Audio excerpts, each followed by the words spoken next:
Chicago Bulls fans, Bleacher Report does it again. So the question for today is, and what we gonna talk about is, are the Bulls really settling for mediocrity? Y'all already know we gonna talk about it, but you gotta hear the music first.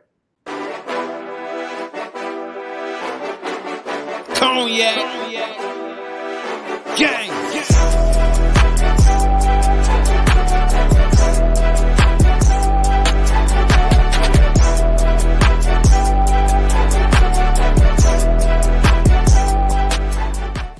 Shy Bulls podcast with the Cognac Boys. I'm Cognac Boy Bobby, and I'm with my dog, CDubb. How you doing, boy? Hey, bro. Bleacher Report. Y'all trying to get into it with us, bro? What y'all on, bro? Hey, if y'all like what y'all listening to today, hit the like button, subscribe to the channel, and shake that notification bell, and also share this with somebody. We on the road to 4K, and we almost there. Thanks to y'all. Appreciate y'all. But on to Bleacher Report. Bleacher Report, they've been on the road lately. And today's another episode regarding Bleacher Report, they called the Chicago Bulls roster the most confusing roster in the NBA. So I want to read a quote before I go ahead and ask you, CDubb, what's your thoughts on this? The man came in. This was written by Zach Buckley, by the way. Not Andy this time, Zach Buckley. But one of the statements he said, since completing the Zach LaVine, DeMar DeRozan, Nikola Vucevic trio in 2021, the Bulls have gone a combined 86 and 78. In their first season together, they were bounced out of the opening round. In their second, they couldn't escape the play-in tournament. They finished the two campaigns ranked 20th and 13th in net rating, respectively. That sure sounds like mediocrity to me. Just go ahead and give me your thoughts. Give me your reaction on the quote, and then answer for the topic of the day. Are the Bulls settling for mediocrity? Listen, the Chicago Bulls, even though some of us might not like the direction they're headed, they do have a direction that they headed to. It's nothing confusing about it. They're going to run it back. They're going to add supplementary players to make up the difference from Lonzo Ball. It's just as easy as that. They're going to run it back. I don't know what you're confused about. Are you confused, nephew, that they're going to run it back with supplement parts to make up the difference that Lonzo Ball made in that first year he was there, and they were in first seed in the playoffs? First seed in the Eastern Conference. I don't think that's so confusing. I know the direction, even though I may or may not like it. I know direction they're headed. So when they say confusing, I don't get it. Yeah, me personally, I understand it, because in one regard, it's saying that, hey, you got bounced in the first round. Then in the second year, you couldn't even get out of the play-in to earn your playoff spot to the eventual guys who went on to the finals in the Miami Heat. Fine. But then wouldn't it be confusing if the Bulls went into a rebuild? That would be my question for Zach Buckley. You know what I'm saying? Because my thing is, a lot of teams, they might say, as professionals, we want to win a championship. But let's keep it a buck. Every team is going to say that, but it's only going to be so many teams in contention for winning a championship. And that's the way I like to think about it. So are the Bulls settling for mediocrity? Me personally, maybe a little bit, but not so much in that regard, because every team, regardless on how you put them together, they're not going to win the championship. Like, how many years have we talked about the LA Clippers being a championship contender? And what have they been doing? We seen people come out and say the Memphis Grizzlies are championship contenders. They haven't even made the Western Conference Finals. We've seen the Milwaukee Bucks be the favorite to go to the finals this past season. They got bounced in the first round. So, and the Milwaukee Bucks brought their core back. They re-signed Brook Lopez. They held on and re-signed Chris Middleton. They brought their core back. And then before Denver was the eventual champion, they ran their core back multiple times too. Do I like what the Chicago Bulls are doing? Not so much, but am I mad at it? No, I'm not mad at it either because I understand that you want a team that's going to compete, and that's all you can really ask for in this sense right here. What do you think about that? What do you think I about what like I where said? you went right there. I like what you just said right there, especially when you bring up the comparison with the Milwaukee Bucks. You can say the same thing. They lost in the first round just like the Chicago Bulls did 2 years ago against against the Milwaukee Bucks. You know what I'm saying? So do you hold that same type of energy with the Milwaukee Bucks this year?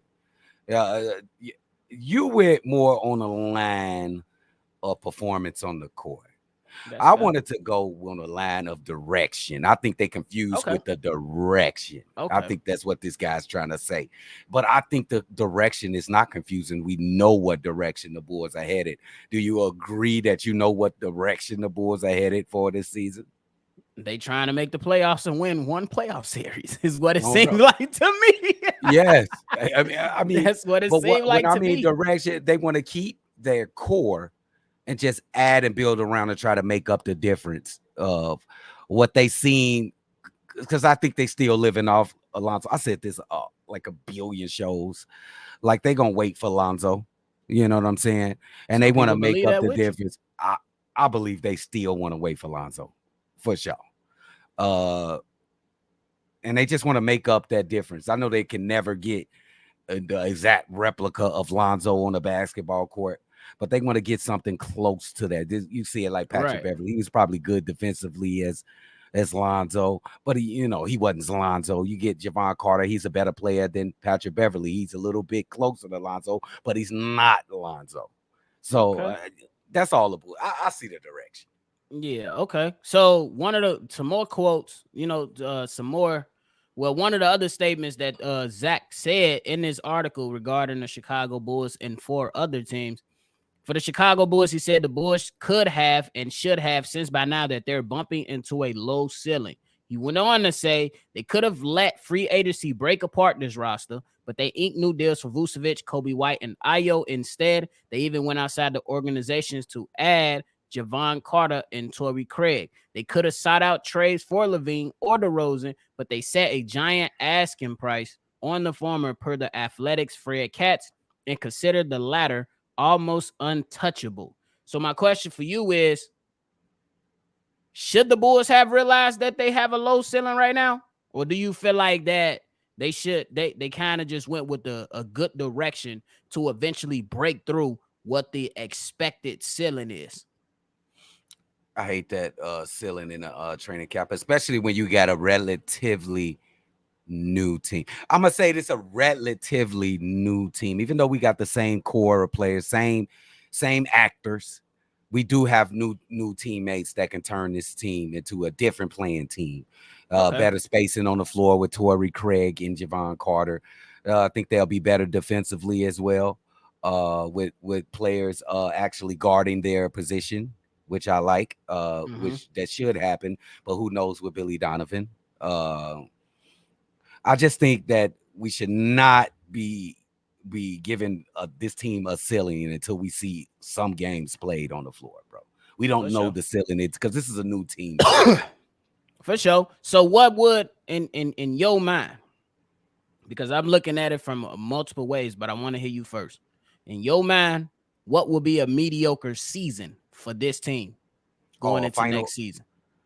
a mediocre season is hovering around 542 and what 40, 40 and 42, barely making a play in, barely making the sixth seed. That's out of the play in. Wait, the sixth seed, you probably still out. The I just sixth don't seed, want it. yeah. Yeah, he's probably still out. You got to play no, you don't play the first seed. You're gonna play number You're 3. gonna play 3.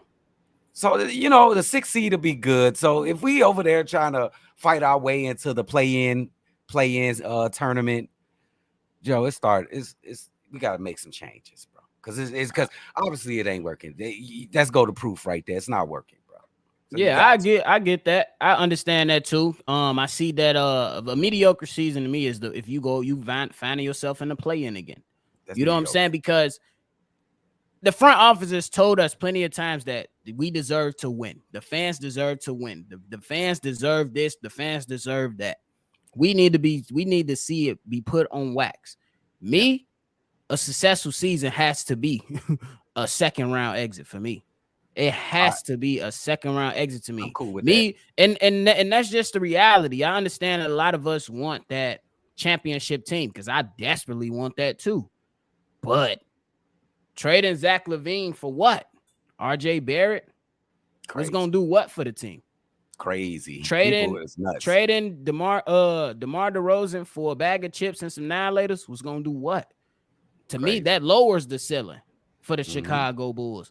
And that resets everything. I understand that some people are with the reset. You know what I'm saying? They want to rebuild. I'm gonna respect that because some people might be tired of seeing the same old thing within the last 2 seasons. But we never know how things pan out in the playoffs. You know what I'm saying? We just seen an AFC go to the finals. To the finals, bro. Hey, would you agree before you finish? Yeah, go ahead. Would you agree that the Bulls roster was better than the Miami Heat's roster on paper last season? Probably. Yeah. You just had more guys. I didn't say there was a better team, but they had a better roster with better talent than a Miami Heat that went all the way to the finals. Probably. I mean, but you at the end of the day, you just seen more of their role players step up. Yes. But you can't convince me that Cody Zeller is better than Andre Drummond. I'm gonna tell you that right now. Or even Kevin Love better than Andre Drummond, at least right now in this point in his career. To me, I just think they had exceptional coaching and they had guys that stepped up. That's all we asking for this team. We need our young guys to step up and follow behind our core. That's how you take the next step forward, in my opinion. And that's all you talking about. Billy Donovan need to step up his game with our young core.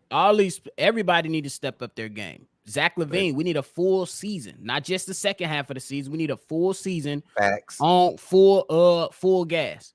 We know DeMar DeRozan gonna do what he gonna do, but we need Zach LaVine to be the driving force, or at least one of the driving forces, and we need the young guys to step up. Patrick Williams, you're number 1 on my list. Then Kobe White.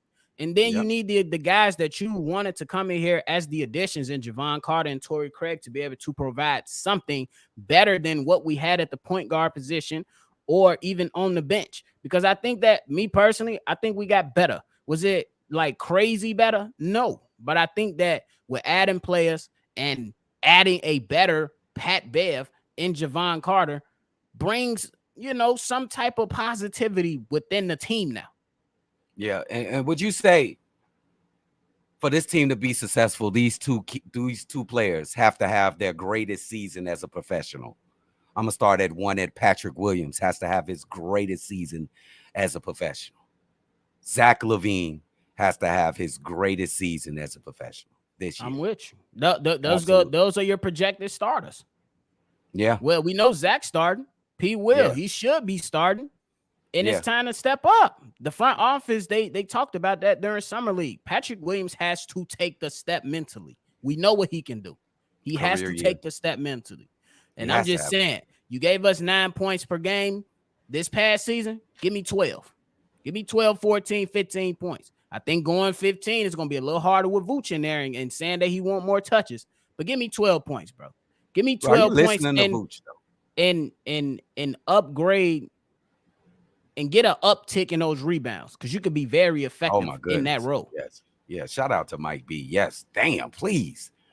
Come on, dude. You what, 6'9", 240, 50 pounds? Come on, bro. For sure. You got to get more than 4 rebounds, bro. For sure. I mean, but hey man, but watch out for Ayo too. What if would it put the extra icing on the cake if Ayo come out this funk, bro, and at least at the minimum, get back to his rookie year game? What would that do for this team? What would this do? It's gonna bring some more excitement, and I think that with now you're going into year 3 for him, he should be solid. Whether that's starting or coming off the bench, he should be solid enough to be able to provide the team some type of production, because he's capable, very, very capable. Yeah, you just got to go ahead and do it. And with all this said, there is no confusion of what direction this Bulls team is going. They banking on their old core. They banking on their old core and they banking on their young players to flourish. That's the For direction. sure. For That's sure. the direction. I ain't mad at it. Anything else before we get up out of here? Hey, Bleacher Report, Joe, say something. Say something if you want some smoke, bro. They definitely attacking Get the off our Chicago ass, Bulls. bro. Hey, Damn. the Chicago fan base has been taking a lot of smoke from national media, and it's warranted. We understand it, but y'all better get ready. I don't know what the Chicago Bulls gonna do. I know what my Bears gonna do though. But if the Bulls somehow shape out and do something, hey, everybody got to draw it back. But we gonna see, man. We gonna see. I'm gonna still remain even keel. We gonna see what's to it. Because this team definitely ticked us off a lot last season. Bro, y'all seen them laugh calls. Oh, the real. We had Auntie going in the chat going crazy. Crazy. But hey, that's it from us, man. Y'all already know. Hit the like button, subscribe to the channel, and share this with somebody that might enjoy it. We on the road to 4K. Hey, and if y'all tell us in the comments what direction you think the Bulls are taking, if there's any. If you think, are you confused with the direction that the Bulls are taking? That's the comment I want to know. Facts. Definitely hit that comment box below and let us know your thoughts on this. Are the Bulls settling for mediocrity? Let us know what kind of direction you think. And I know it's going to be some of y'all that say that you want the team to rebuild. Let us know why you want to go into rebuild and why you think that the retool didn't work. Or if you think that the retool works or is going to work, let us know why so we can chop it up. You know what I'm saying? In the chat below. And y'all already know we do the mailbag episode. So hit that number 773-242-9219. Let us hear your thoughts. Call it in or send a text message. But this Shy Boys podcast, I'm Bobby. That's CDubb. We gonna catch y'all on the next one for sure. JDA, stop tripping, bro. You know you gang, bro. Stop that. Cognac. Gang.